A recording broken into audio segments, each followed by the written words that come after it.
It's a pleasure to introduce the second Aisenstadt lecture by Francis Bach.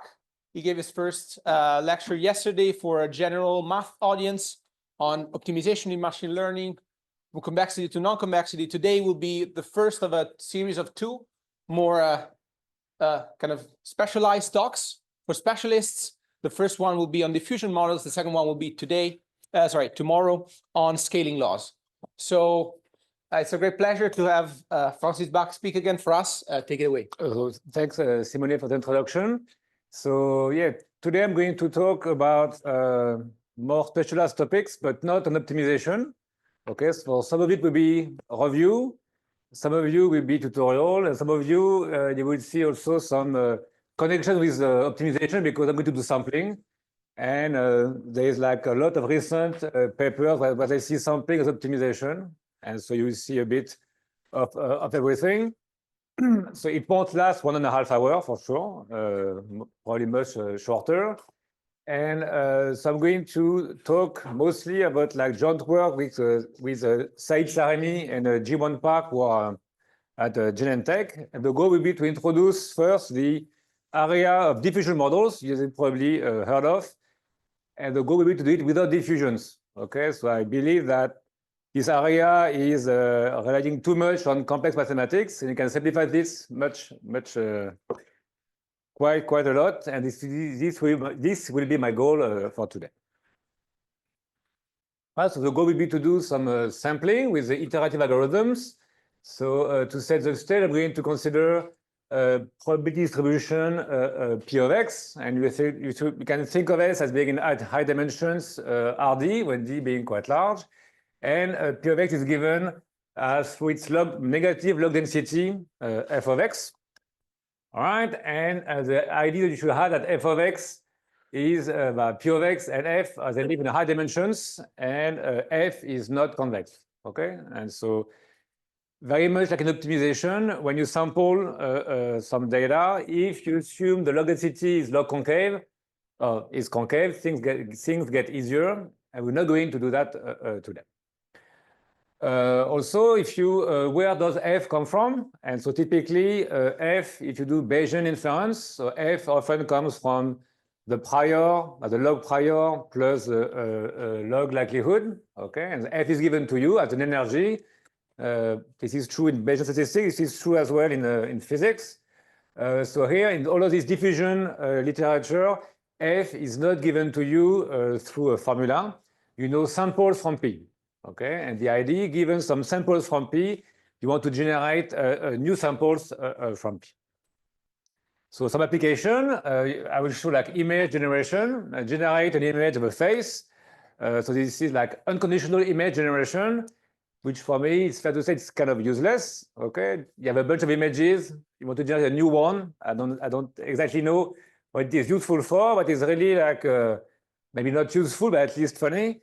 Is a conditional image generation where you have some prompt y, and you want to generate P of x given y. So a lot of this I'm going to say applies if you condition over some prompt, but I will really look mostly at this image generation. And just because are we after lunch or before lunch? It's a bit unclear, but yeah. I haven't had lunch. Okay, so you're before lunch. So like before lunch, anyway, before a small picture. Okay, so this is the type of objects you can generate using like the latest models. This is DALI from ChatGPT. And so the image is useless, okay? But I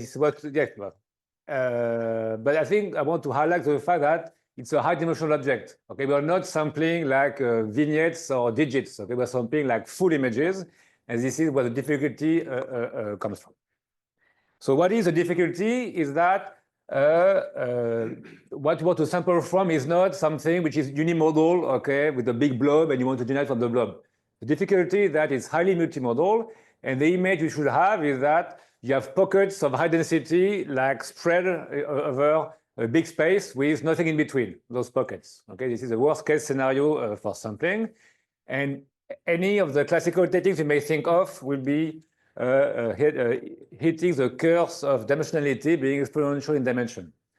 when dimension is 1 million pixels, that's kind of a problem.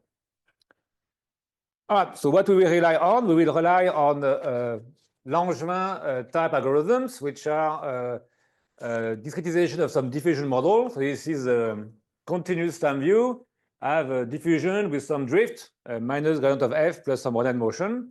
But if you prefer, you can see it as the limit of the noisy gradient descent when the step size goes to 0. So this is like gradient descent. If I remove this, I get gradient descent, and it's going to converge to stationary points if you make like enough assumptions on f, but it will not converge to the global optimum. Okay, so for gradient descent, you only get the global optimum if, essentially, if f is convex.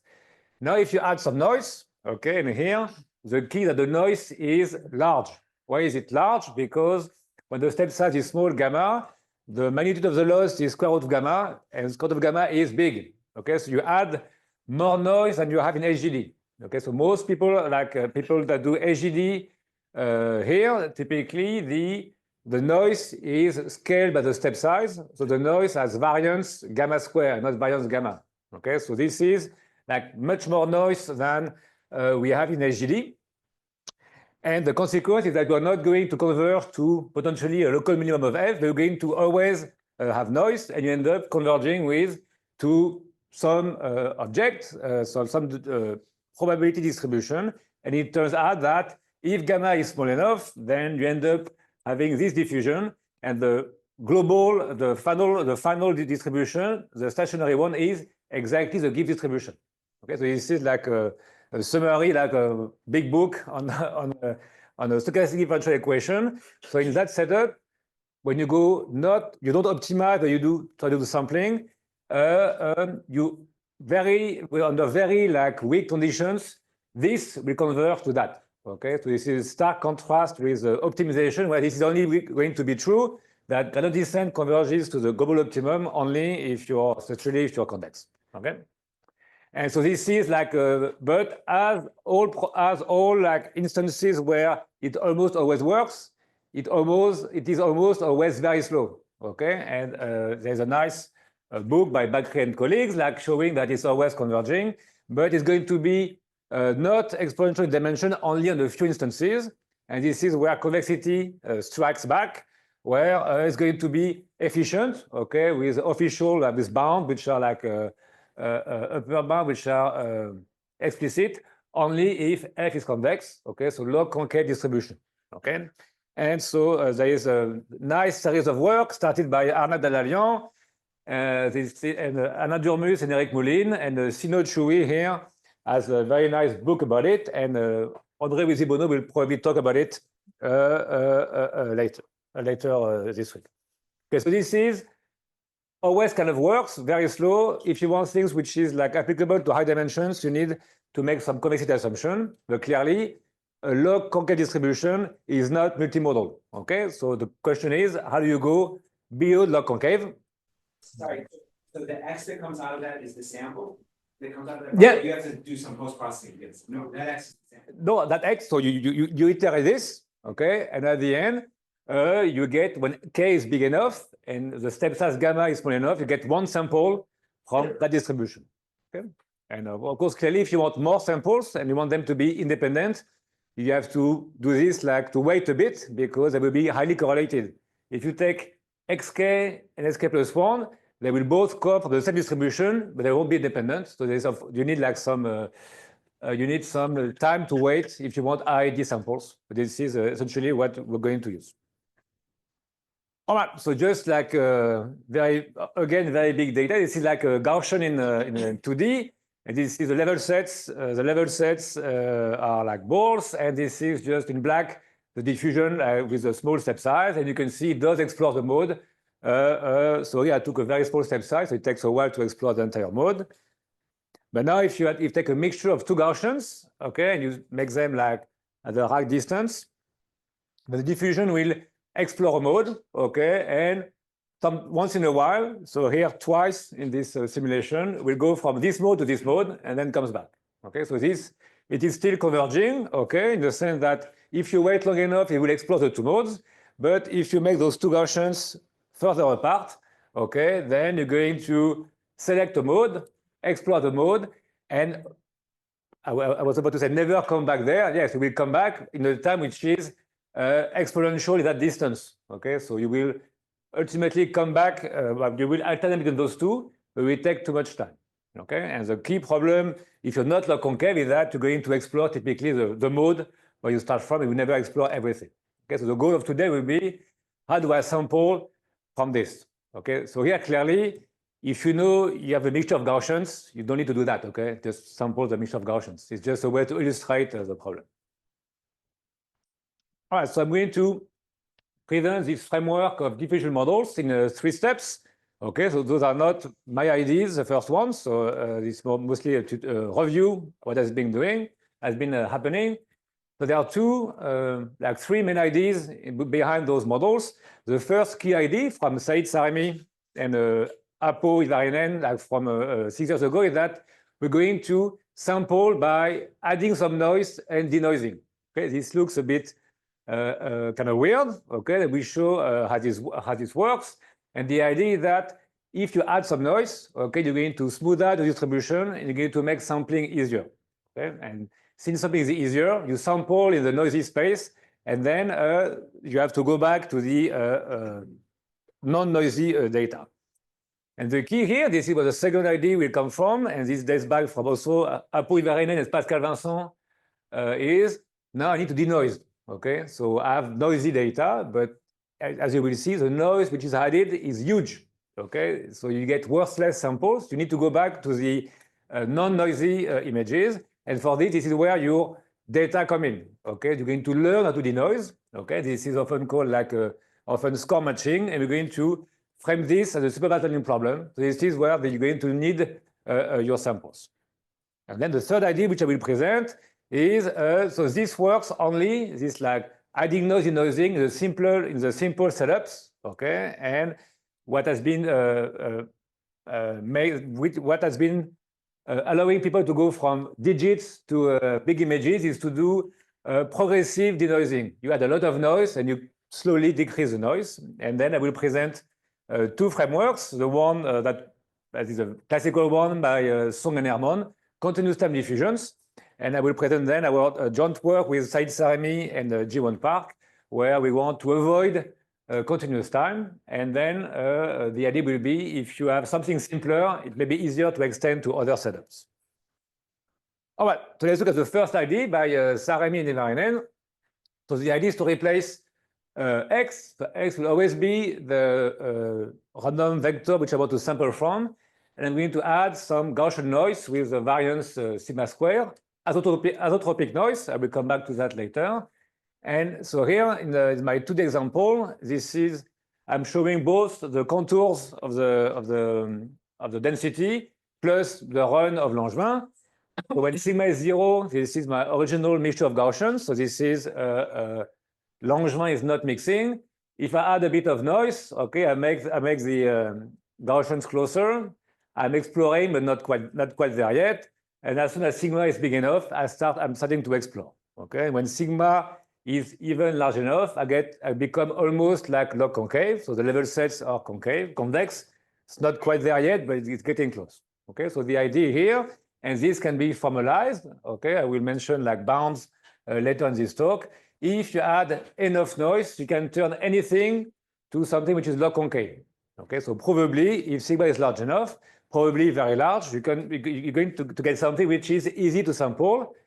And here in this talk, I will always say I will always sample using Langevin. Okay, there are other ways of doing sampling. Okay, Gibbs, others, but here for me, sampling equals Langevin. Okay, because for reasons I will explain in a moment. Okay, so here, if I add some noise, things get simpler, and I can use Langevin easily. All right, so this is like sampling probably easier. I will show bounds together. Now the question is, how do you go back from y to x? Okay, and so this is where the notion of empirical base comes in. So what is empirical base? So this is a framework which was started by Robbins, the same as Robbins-Monroe yesterday.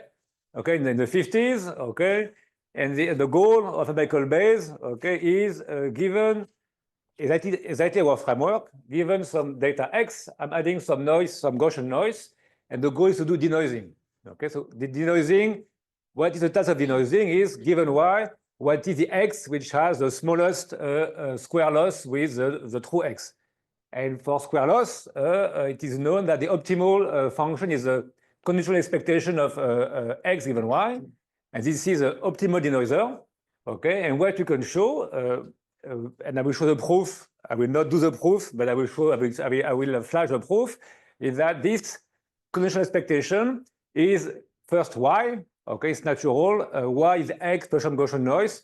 Outputting Y is not so bad because it's just a noisy version of X. You're already in the correct space, but you have a corrective factor which depends only on the gradient of the log density of Y. Okay, so the amazing aspect, and this is why this has led to many works in the statistics, is that X does not appear. You just need the density of the noisy variable, okay, to do denoising. Okay, first good thing. Second good thing, this gradient of log density. So the normalizing constant goes away because of the gradient. So this is why it's so nice in statistics. So the proof. This is a proof, integration by parts, so I will not do all the details, but you just write down your expectation of E of X given Y by writing down the joint density of X and Y. Then you introduce Y given X because this is what you know. And then you get the Gaussian distribution. And then you play around with, you have X, you introduce X minus Y, and you recognize the gradient of the density of the Gaussian. You do integration by parts, and after manipulation, you get back to what you want. Okay, so there's nothing very magic here. Okay, so if you want to do it yourself tonight, okay, or after lunch, before lunch, however you want to call it, you can have a look. All right, so as a summary, if you know Y, you have a sample from Y, you can get a sample, you can get a noisy version, a better estimate than Y by doing denoising. Okay, so good thing, you don't need the normalization constant. But the key issue here is that it is optimal. It does not mean it's good. Okay, so it's optimal. It's the best of the square loss. But the problem that if you add too much noise, okay, you're going to get a very blurry denoising image. Okay, and this can be seen in if you want to compute some distance between the low distribution of your what you want to sample and distribution of what you obtain. Okay, so here X is random, and here this is Y is random. Okay, and E of X given Y is a function of Y, hence it is random. Okay, so those two quantities are random, and there are various notions of distances which I will not describe today. But here I'm looking at the Wasserstein 2 distance, which was already mentioned this morning, and you can show that that distance scales like sigma square times d. Okay, so two things here.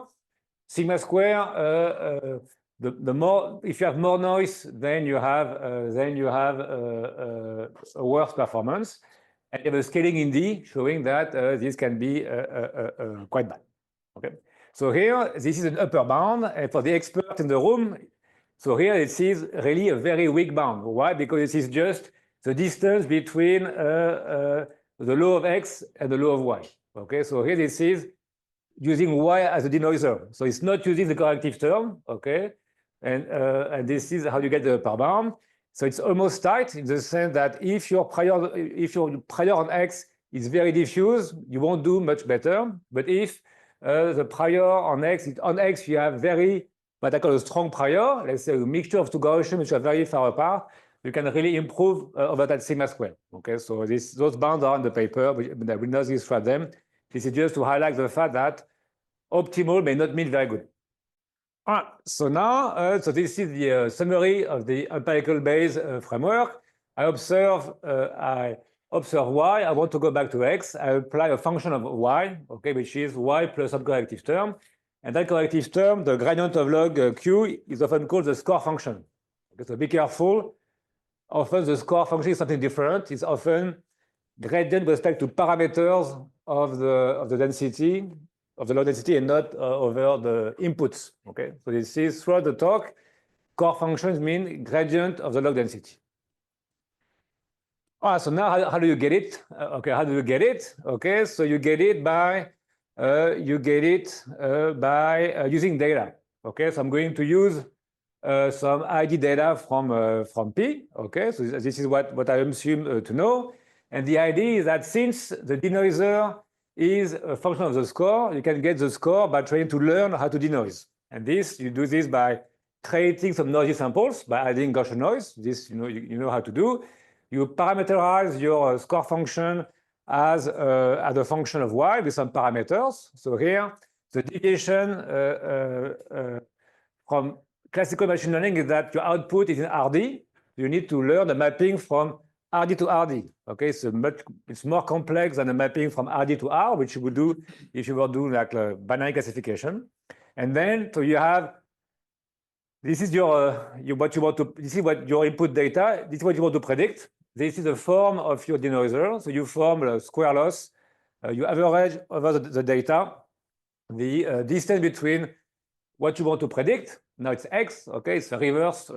It's different from usual, and your denoiser. Okay, and this is your loss function. If n goes to infinity, it's going to be essentially the expected square loss.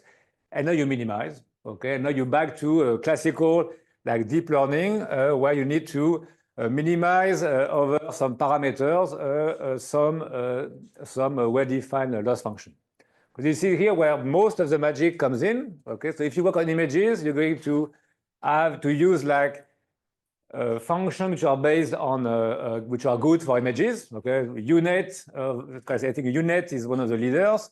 If you were to use other setups, like in biology, you could also do other types of F.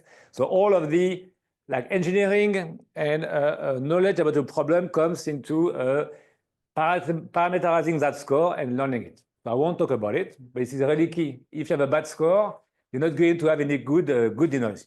Okay. All right, so this is what we're going to do. Something I forgot to say is that why the score is so important.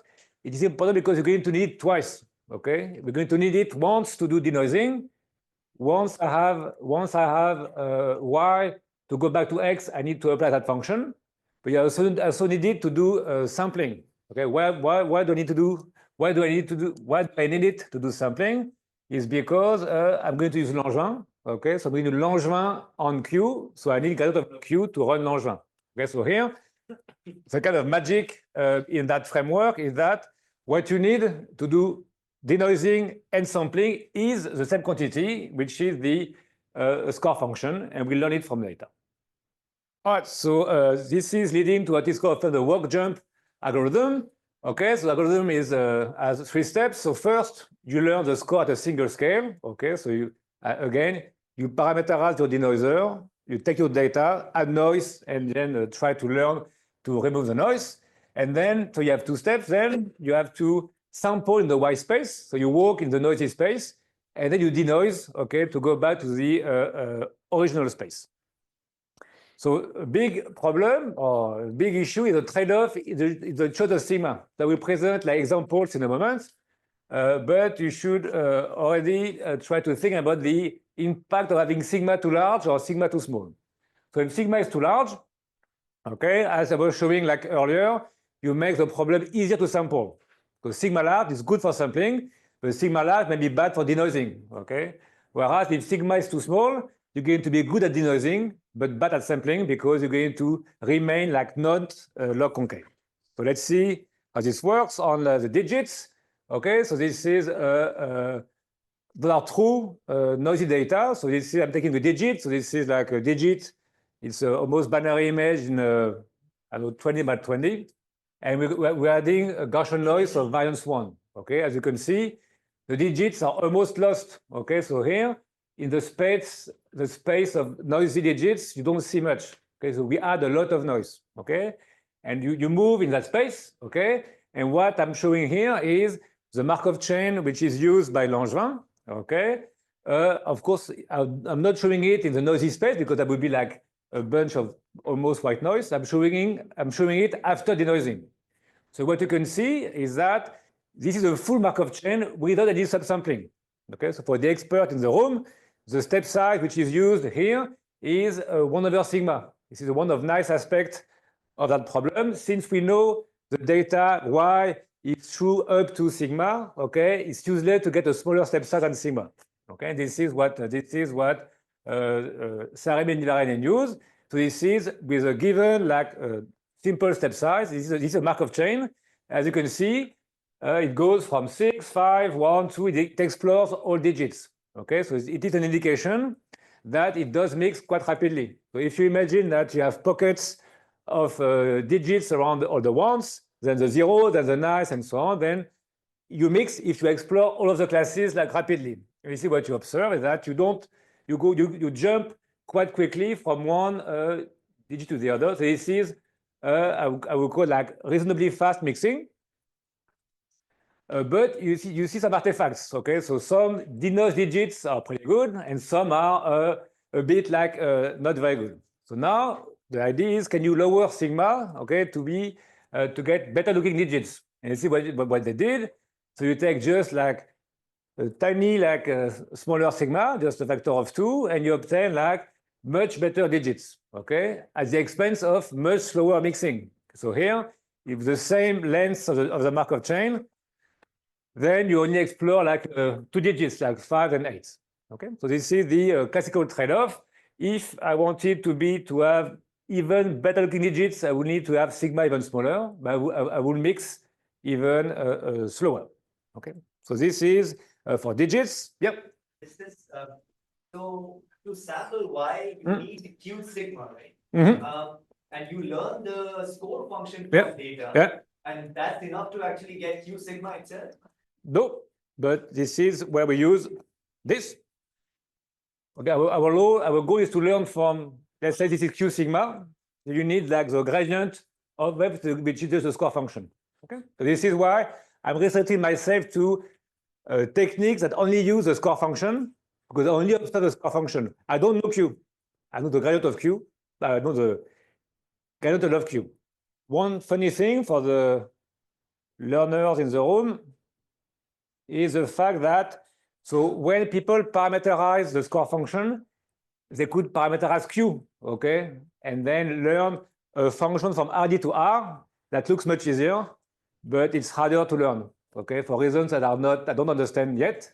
Is that it's better off to ignore the constraint that this is a gradient, okay. So it's kind of weird, okay. I'm not happy about it, but this is the way things are working at the moment, okay. And I mean, is there some way you know what family of functions f theta you should use?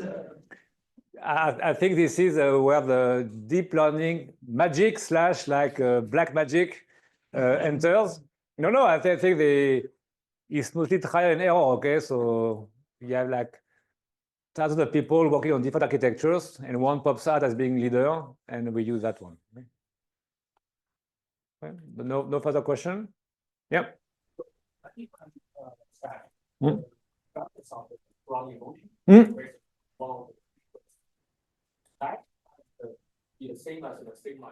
No, that's a very good point. No, that's not. So we are not doing tempering. Okay, so here, so let's take that example. So what you mentioned, let's take this one. Okay.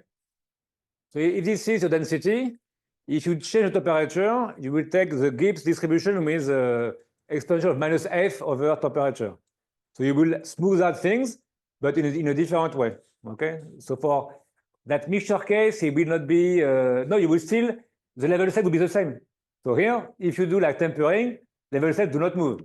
Okay. Just move. So I think that will not change anything for that. You would just like make the peaks like you would change. You will change the way the contour levels, but not the shape of the contour plots. So okay, the difference is we're not doing it's called annealing. It's not annealing. It's like adding some noise to the input space X. All right. So so this is so this was for digits, and then there is like for images. Oh, no, yeah. So these are the images. So this is where we're started to work with Série and the Srivastava on this. And this is, so for the vision people in the room, they see like CIFAR 10 or 32. CIFAR 10? I don't know. They're 10. And those are like small images, small vignettes, which are in color and with like, I don't forget, probably 10 classes. And here you see the same process. Okay, we take the CIFAR10 data set, we learn the score function as a single scale. We sample noisy digits, noisy images, and go back. And this is our chain. And you see that that chain explores all classes from horses, vehicle, boat, truck, whatever. Okay, so just to highlight the fact that for simple problems, a single sigma is enough. Okay, that trade-off between sigma small enough to get good-looking images and sigma high enough to have easy sampling, that trade-off is achievable to get good results. Okay, so this is for digits and for images. The issue is that if you want to go further than that, like the 1 million pixel image, that trade-off is not achievable. Okay, either you wait forever to sample, or you get like ugly images. Okay, so the goal, and this what has made like diffusion popular, is a way to go beyond that issue between like small sigma and large sigma. Okay, so this is a framework of Song and Herman and Song and colleagues, and the idea is similar. I'm going to add some noise, but I'm not going to add simply one amount of noise. I'm going to add continuously some noise, okay? And this is going to be achieved using some diffusion, okay? And the idea, so this is the formula for the diffusion with a constant drifter plus some Brownian motion. This is called the Ornstein-Uhlenbeck process. And what you can show for this one is that it's a process that will add slowly more and more Gaussian noise, and it will rescale the data. Okay, so this is a marginal distribution of xt. Okay, so you take x0, you rescale it. X0 is your starting point. This is what you want to sample from, and you add some Gaussian noise, and you can check that when t is 0, this is just x0, and when t goes to infinity, you only get like a big Gaussian. So the image you should have is this one. Okay, again, my 2D example, I start with a mixture of two Gaussians, and here I add noise and rescale. Okay, so it's exactly the same picture that I had before, but done differently. So what I had before was this. I was adding noise to x and taking it like 4 times. This is done very similarly, but this is done in continuous time and with some different rescaling. Okay, so t go from 0 to large, and you go from 2 well-separated Gaussians to a single Gaussian. Okay, so this is like this is the very similar framework. And what the algorithm would do is it will start from there.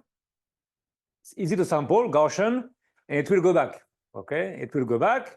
And so it's always possible to go back through a Markov chain. Okay, whenever you have a Markov chain, the reverse process is also a Markov chain. The main difficulty is that if you have a homogeneous Markov chain, like very simple dynamics to go from there to there, going back, it's much harder. You need to know the density of where you are. You can always go back, but going back forces you, requires you to know the current density.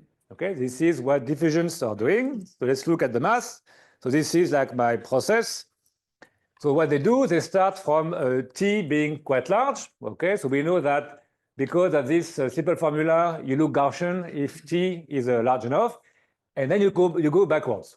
Okay, so if you work in discrete time, inverting a Markov chain is not too difficult, but here they work in continuous time, and this is where you need like some knowledge of stochastic differential equations. So essentially, you have to invert the Fokker-Planck equation. And if you do so, it takes you like a few lines, 4 lines.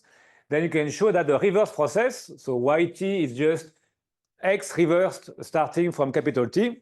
And it is also a stochastic differential equation with like a constant Brownian noise, but then the drift term is a constant, like before, but minus, plus some quantity, which is the gradient of the low density at where you are, okay, at yt. So yt is where you are. And if you check what is yt, yt is up to its x is x of t minus t. it's x0 plus some Gaussian noise, all rescaled. So what you need is, again, the score function at a given scale. Okay, so this is the same, you require the exact same quantity. The difference is that if you want to follow the recursion backwards, you need to know the density at multiple time steps. Okay, so this means that you need to know the score function, where the noise scale is not only a single one, but multiple ones. Okay? So this is just the difference. And then the way you're going to achieve it is by simulating the backward SDE, okay, by using only the densities of xt. So why I put only in quotes, because there are a lot of hyperparameters behind the scenes. How do you discretize? Okay, do you take like, how do you choose the step size? Are you sure that the Euler discretization is converging? This is typically often not tackled, okay, and this is at least the principle behind diffusions. Okay, then you have all the hacks to make it work. I would like to mention that there is a framework, I think DPPM by Ho and colleagues, which is doing the same but without diffusion. Okay, it's like a discrete time version, but with very small time steps, which end up being equivalent to this. Okay. Backward equation, you got the same Brownian, or it's a different trajectory? Or? It's a different trajectory. So a key here, very good point. A key here is when you go backwards. Okay, so here you go backwards in terms of distributions. Okay, so you can go backwards by saying that I'm going to sample things and I'm going to obtain the same distribution, but I will never be able to obtain the exact same sample. Okay, so it's backwards in distribution and not backwards like in terms of trajectory. Yeah. If you use what they do classically in financial mathematics, of transforming the FE, RPD, solving the PD, and solving back the PD, you get the same result, or? Yes, but oh no, well, this is the proof of the proof. The proof for this. The proof for this is you take this, find Fokker-Planck, invert time. You see that Fokker-Planck you can transfer the Laplacian back from one to the other, and then you get this. No, the proof is by Fokker-Planck, but at the end, it's just to get the diffusion. It's a PDE in dimension 1 million. It's kind of difficult to solve. Okay. Any further question? No. All right. So this is like the review part. Okay. So now let's look at a different view. Okay, which is diffusion free. Okay, and so why would you like to do that? First, because I don't know much about diffusion. Okay, and also because if you want to extend to other types of geometries, okay, if you have discrete data, what do you do? Do you add Gaussians to your data? To me, I don't like this so much. So is there a way to get rid of first diffusion, then Gaussianity? This will be the topic now for the last part of the talk. All right, so we go back to empirical base. Again, this is a process of going from a noisy version of X to X itself. This is obtained by integration by parts, and you get a simple formula there. And the key is to use multiple measurements. So what do I call multiple measurements is I'm going to take the same X and add noise in parallel to X. I'm going to create like M noisy versions of X, which I will call YI. YI goes from 1 to M. Okay, and this is not adding noise after the one after the other, a bit like in diffusion. This is adding noise in parallel. All right, so I'm going to do the exact same thing now. I'm going to consider sampling the noisy versions and going back. Okay, and to do that, for denoising, if I have multiple copies of my noisy variables, okay, so they share the same X, but the noises are different, independent. Then again, by integration by parts, we can show that the optimal denoiser for square loss is first the empirical mean. Makes sense, okay? The y's are just the X plus some noise. If I average the y's, I'm going to average out the noise a bit. But this is reasonable, but there is a corrective term, okay, which also depends on the score function at a reduced scale. Okay, so again, score function where y bar is the average. So you know how to do the posterior mean. What you can show is that there are some benefits in having multiple noise variable, and this can be shown in the bound between what we want to sample from and the law after sampling and denoising. You just add 1 over m. Okay, so if m is large enough, you're going to improve on the denoising. Okay, and again, if you have a strong prior, you can do much better. So the idea one by Série and Srivastava was to say, oh, nice. If we have multiple measurements, we're going to get rid of the fuzziness of denoiser. Okay, let's take sigma a bit large, and let's add a bigger m to get a better noisy samples. So let's see how as this is being done. So you sample not y, but y1 to ym, and then you get x by denoising. So let's look at a more complex problem. So it's the bigger image. Okay, this is your x. Those are your 4 noisy values. So here you can see that again the noise is huge. Okay, but not you can barely recognize the face. This is the average of the y's. Okay, so you start to see the shape appearing, but you're still far away. So also here it's a bit cheating. Okay, because human eye is very bad at removing white noise. Okay, it's not because you can't see the difference that the information is not there. Okay, simply it's hard to see. And this is a y bar. And if you take the optimal denoiser, okay, so they learn a denoiser, okay, and then they add the corrective term on top of y bar, you get that image, okay, which is a bit fuzzy compared to this one. Okay, it's not as sharp, but it starts to be reasonable.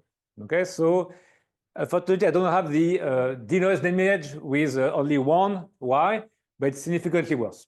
So it looks like we have solved the problem of having a fuzzy image, but the issue is that what we discovered after the fact is that sampling from the 4 measurements together is as difficult as sampling from a single y with a reduced noise. Okay, so it's a bit circular. You multiply measurements to get a smaller noise, but sampling y is not easier. Okay, so this idea does not help. Okay, simply you get a better looking image, but the sampling remains very hard. So this is where the second idea comes in. So joint work with Said Saremi, G1 Park, and myself. So we still use multiple measurements, but now we're going to sample sequentially. We're going to start from the first y, okay? Then we're going to sample y2 given y1, y3 given y1 and y2, and so on. Okay, so we start from y1, and we sample iteratively from all the previous measurements to the next measurement. So why is this? So at the end, we end up with, if we can do this perfectly, we end up with a sample of y1 to ym. Okay, then we can use denoising. But the question is, now, is it really easier to sample than the full sample y1 to ym? Is going sequentially easier? And second, can you run it using what you have? So it will be again like integration by parts. So first, the feasibility using Langevin. So again, to be able to sample any of those, I will need to know the gradient of the log densities because I'm going to use Langevin. So let's take this one for the last one. The gradient with respect to what you want to sample from of P of ym given the past measurements also happens to be based on the score function. You need the average of the y, the new y, and the score function at the scale sigma over root n. Okay, so again, this is feasible only based on score functions. But here you see that as you progress in this algorithm, you need the score function at different scales. Okay, so you need also multiple scales. So what are the main benefits? There are two benefits, but now you have 2 parameters. So before I had 1 parameter sigma. If sigma is too large, I get like fuzzy samples. If sigma is too small, I cannot sample because it's too hard to mix. So here it's different because I can use sigma large enough to make sure I remain easy to sample. Okay, I'm going to be only log concave in sigma is large enough. And then for a big sigma, I should get a very, very fuzzy image, but I'm going to correct it by having multiple measurements with m large enough. Okay, so this is where the multiple measurements come in. So I think let's look at an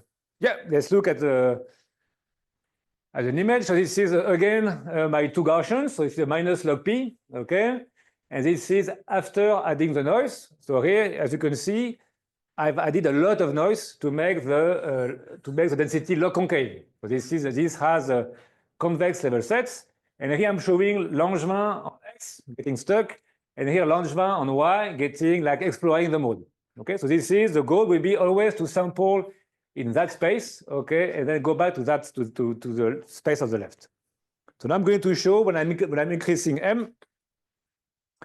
Okay, so here this is when M equals 2. Okay, so if I know measurements y1 to yn minus 1, so here it's just y1. I'm plotting the density I need to sample from to check that it's still log concave. Is it still easy to sample? The answer will be yes, and as you will see, it will become more and more Gaussian. And here I'm plotting the performance. I'm plotting the points which I've sampled. Okay, they live in the Y space. So here, since M equal to 2, the black dot is the same as the blue dot. Okay, so the black dot is hidden behind the black, the black dot is hidden behind the blue dot. And I'm plotting the original X, and I'm plotting the denoiser. Okay, so here with the M equals 1, you see that the denoiser is a bit better than with no denoising. Then I increase M being 8, so you see like 7 dots in that space. I don't know where the one is missing, but I think that's fine. You see the mean, which is getting closer to the true dot, and the conditional mean being closer and closer. Okay, this is where M equals 8, M equals 32, so you have a lot of Y's. The mean converges, and the denoised version in turquoise even better, and then up to 64 where everything converges, okay, together. Okay, so here at the end, we always sample things in the space of Y's, okay? All of those samples are not independent. Why? Because they are given X. They share the same X, and they add noise on top of X. And as you can see on the right, I went from small m to large M, and things have become more and more convex, okay? So I get to a Gaussian now. Okay? So what you should remember here is that as we get more and more measurements, you get a better and better denoising performance, and your density which you need to sample from is easier and easier to sample from. So this is like in 2D, but this can be formalized. So first, is it true that if you add enough noise, you make things log concave? So this is like, this was well known for unimodality in computer vision. Nice paper by Lug and colleagues, and we extended it to log concavity. You take any reasonable X, okay, you add Gaussian noise. If sigma is big enough, you're going to be log concave. So the proof, okay, so the proof, it is just the argument for the proof is again integration by parts. So if you want to show log concavity, since like everything will be C infinity, just have to compute the Hessian of the log density.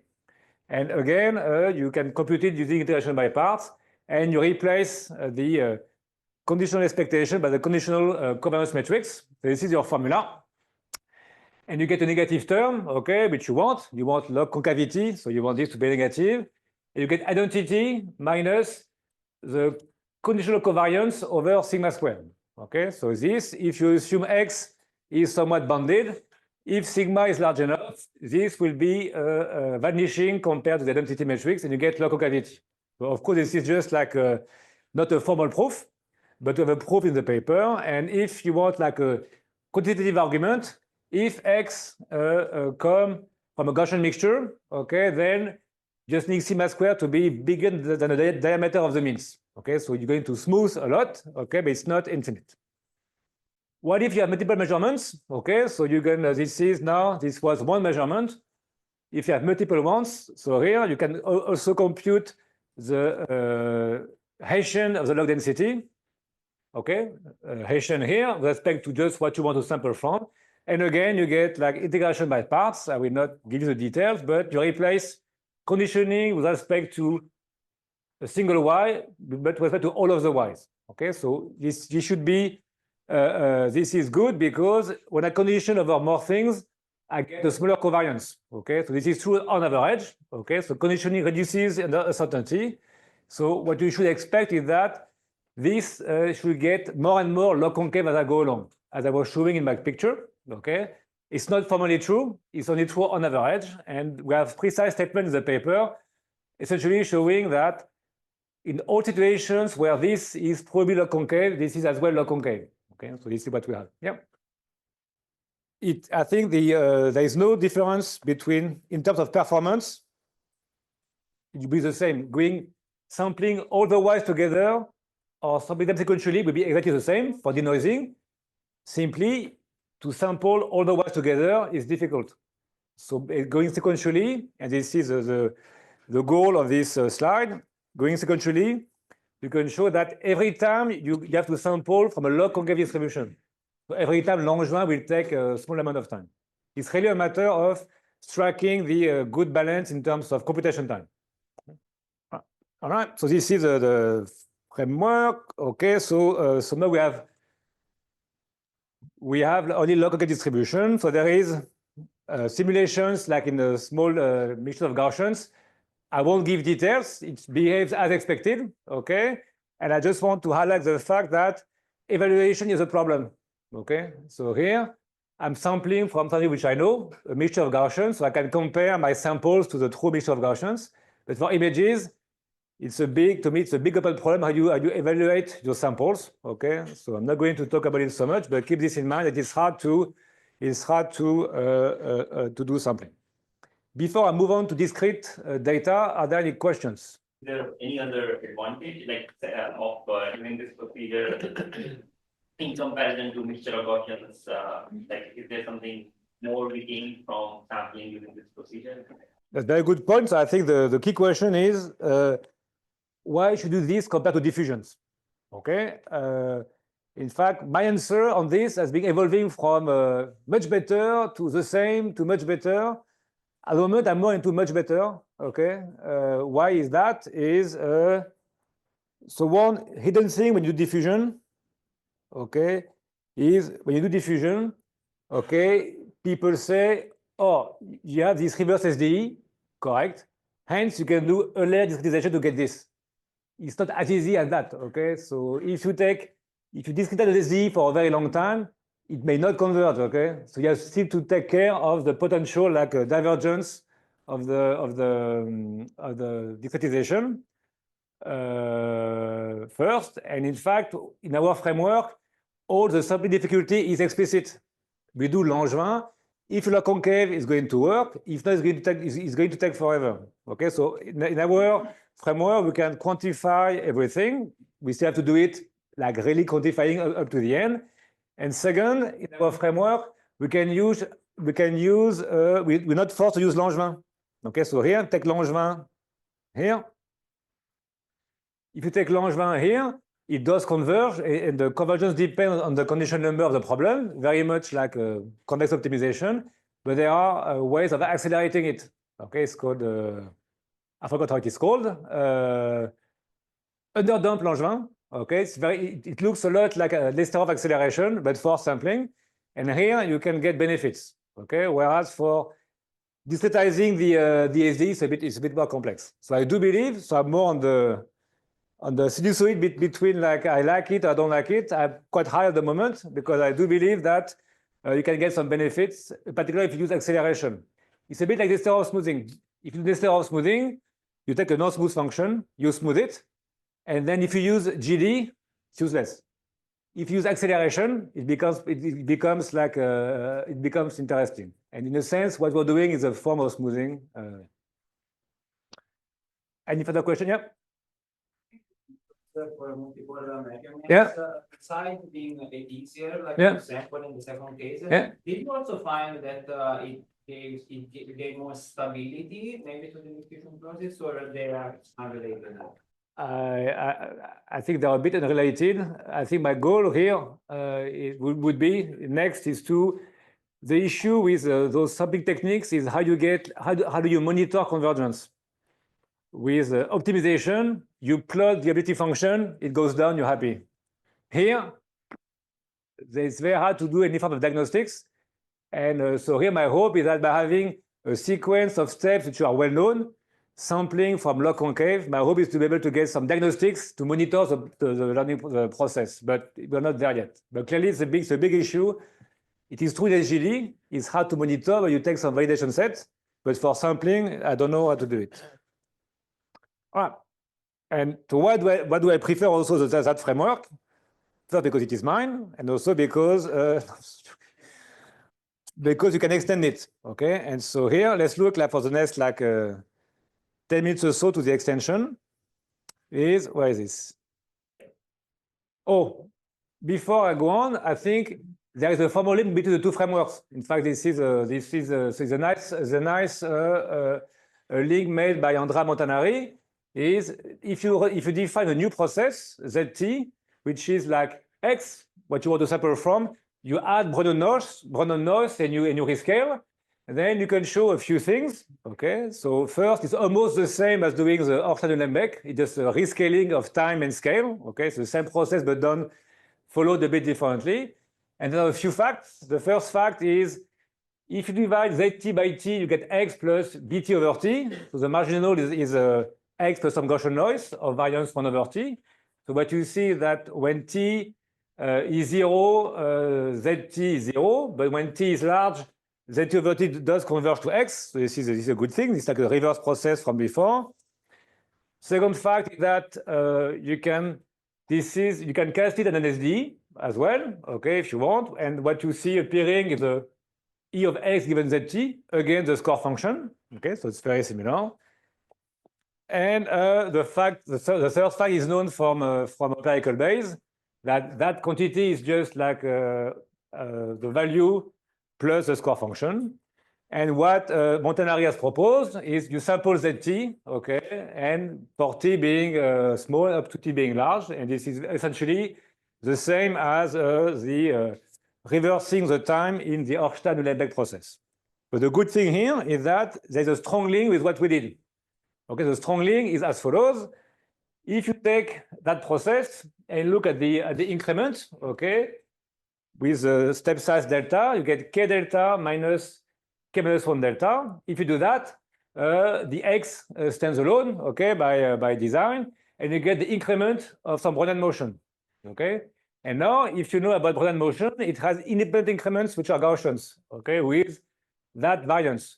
So now, if you look at that process here, this is a line in a T space, and you take like values at constant over sigma square, when delta is 1 over sigma square, then you see that those are the ZK delta. And if you take YK, the increments, you exactly get X plus independent Gaussian noise. So you exactly go back to our framework, which is like multiple measurements. Okay, so what you can show is that our multiple measurement framework is equivalent of following the time for that process, but only at discrete time. Okay, and we are replacing doing earlier discretization on the whole axis by making big jumps from 0 to 1, 1 to 2, etc. Okay, so we see that at the end, to answer your question, is very similar. Okay, so we end up following the same process. Okay, but the idea here is that each of the steps can be cast as something which is well known. Right. Now I can go back to discrete and finish on it for the last 15 minutes, or less. All right, so here the idea, this is like joint work with Said Sarami. What if your data is binary? Okay, so what I mean by binary, I mean simply vertices of the hypercube minus 1, 1 to the D. And here the idea number 1 is let's ignore that I am discrete. Let's add some noise, Gaussian noise, and do as before. So this does work, okay, but to me, find it rather inelegant to go from discrete to continuous space, okay? And let's see if you can do something a bit more direct, okay? And you are not the first one to do that. There's a series of works which are following the same path, and you can see in the paper for the references. The idea will be to add some natural noise. So what is the natural noise in the discrete setup is to do sign flips, okay? So I take my data, and independently for each variable, I decide to flip it or not with some probability. Okay, so if epsilon is the probability of the sign flip, okay, epsilon being plus 1 will be a sigmoid of 2 alpha. So if alpha is very large, I'm going to always not flip, okay? So, and the alpha is very small, close to 0, I'm going to flip with probability 1/2. And if I multiply x by epsilon, I end up with a noisy version of x, okay? So this is the framework we're going to consider, okay? Now the idea is, can we reproduce all the states that we had before? So here there's no Gaussian, okay? It's hard to do any form of continuous time process, unless you play around with like Poisson processes, which I don't want to do.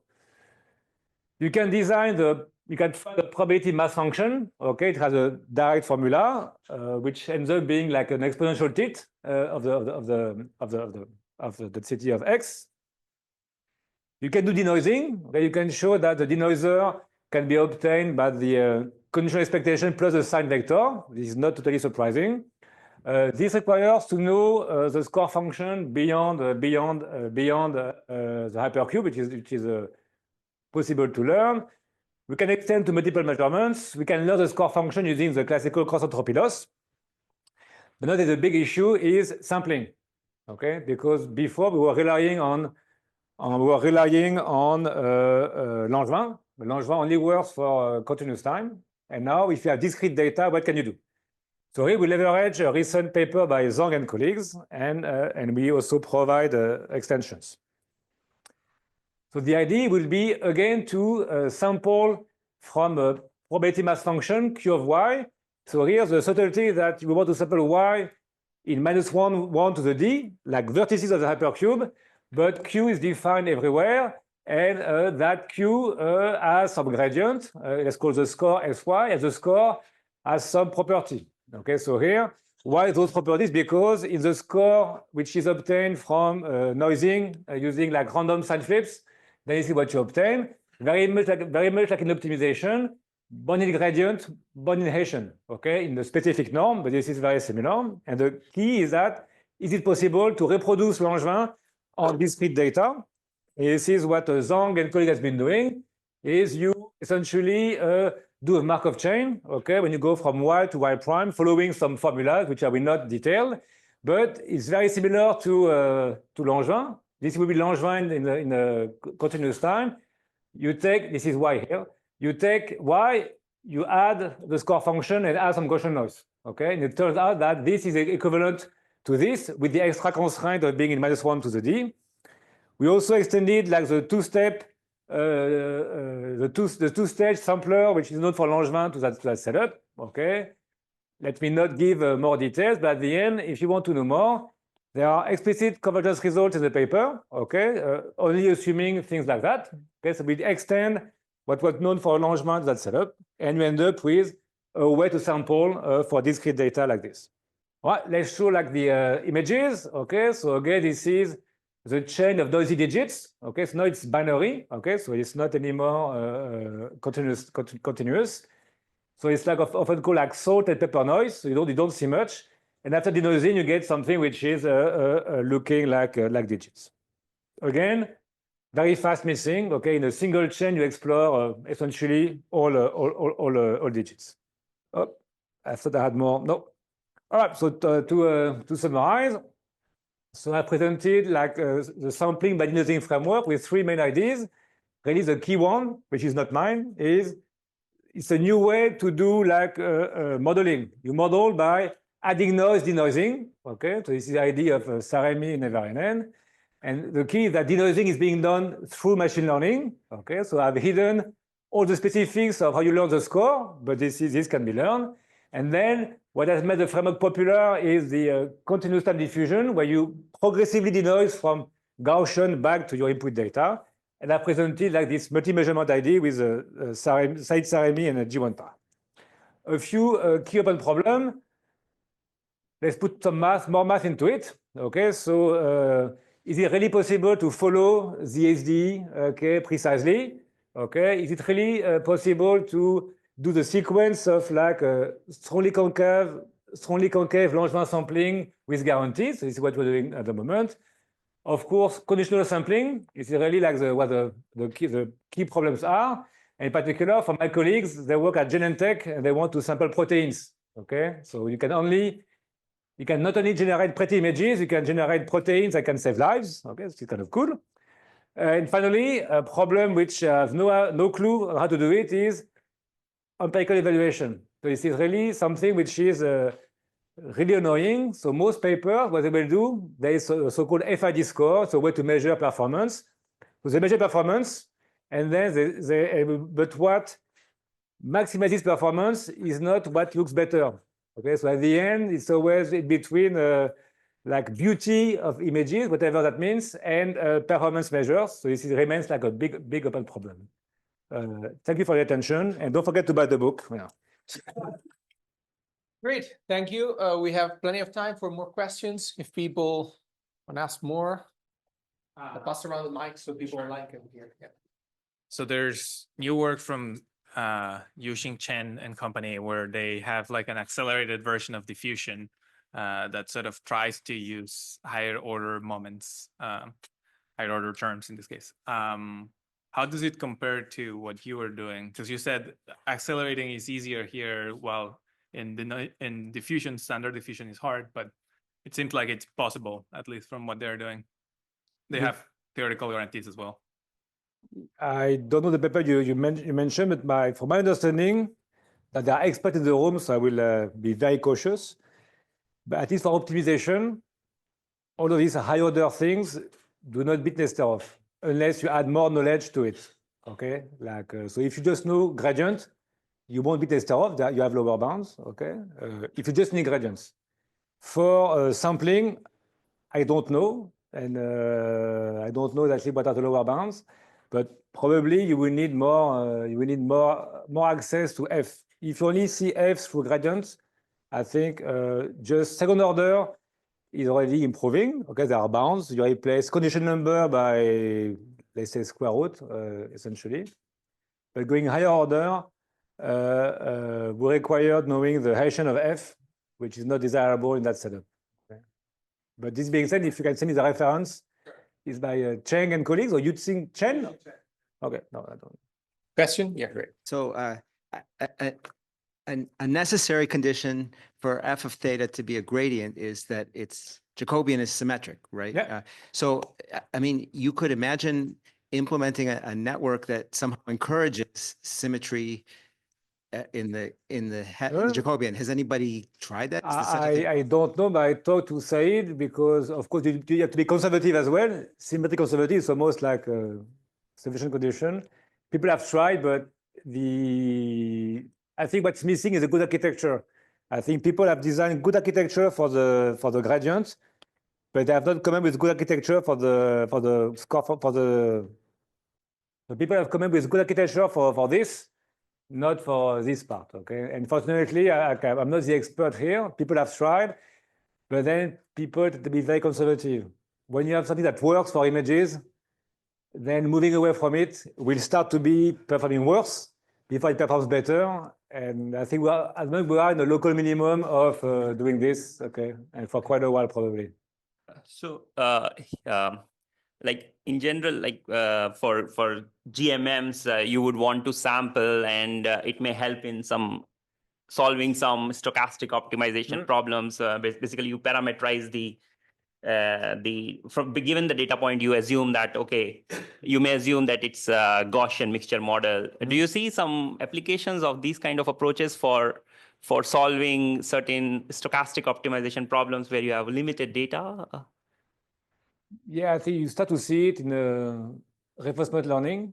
Okay. People start to generate scenarios using this. And once you have a scenario, you can start to use reinforcement learning on the scenario. I don't know the specifics, but this starts to be the key. What I like here is that it does probabilities, okay, with densities and things and randomness, but in big objects, okay, and you never model the entire object, okay. So all the previous attempts as doing probabilistic modeling for images have essentially failed because you have to model all pixels. So here we're not modeling all pixels. We are just learning how to denoise all the image. Okay, so inside there is some modeling of the pixels. Okay, but there is we don't assign a probability P of X on all pixels. We do this implicitly, but never explicitly. And I think it's really a cool idea of replacing modeling densities by modeling the denoising process. And in fact, in terms of sampling, I forgot to mention it, but if you know the score function, you can probably sample the density in a polynomial time. Okay, so this means that getting the score function is difficult if you just know the energy. So if you just know, let me go back. If you know F there, like in Bayesian statistics, you will not be able to go easily to the score function of the denoise variable. Okay, because if you were able to do it, you will be able to sample everything, and clearly this is not possible. Okay, so the key here is that is really you don't start from the energy, you start from samples. Okay, and you need from those samples you learn how to denoise, and people have tried to go to circumvent this call to data. Okay, just go from f to the score function, but it's too difficult. Actually, I have a question too. Not an expert in generative modeling, so it might be a very naive question, but like my intuition when you do stuff like GANs, you kind of transform a simpler distribution like Gaussian into something very complex, like maybe distribution of images. So here the viewpoint is different in diffusion, right? So I was wondering like if you see links and like with learning kind of this push forward map, right? In fact, there is strong link, which I didn't mention, is that so here, where am I? Yeah. So here, when I'm going back from there to there, right, there are several ways of going back. I use the SD version, but there is an OD version to go back from there to there. Okay, so the way when you sample from there, you follow a discrete deterministic ODE. Okay, and at the end, this is a mapping from there to there. Okay, it's not learned one by one. It's based on the score functions, but there are ways of going with a deterministic mapping from there to there. What I presented is it's a noisy mapping. You take a step and add some noise. But there's a way to do ODE, and I think my understanding to do this, I think stable diffusion is doing this, like ODE instead of SDE. Okay? But this is done not by any form of optimal transport map. This is done by following the score functions. Okay, I think there are links between the two, but I'm not really an expert there. All right, thank you very much. So let's thank the speaker again, and we'll see you at 3.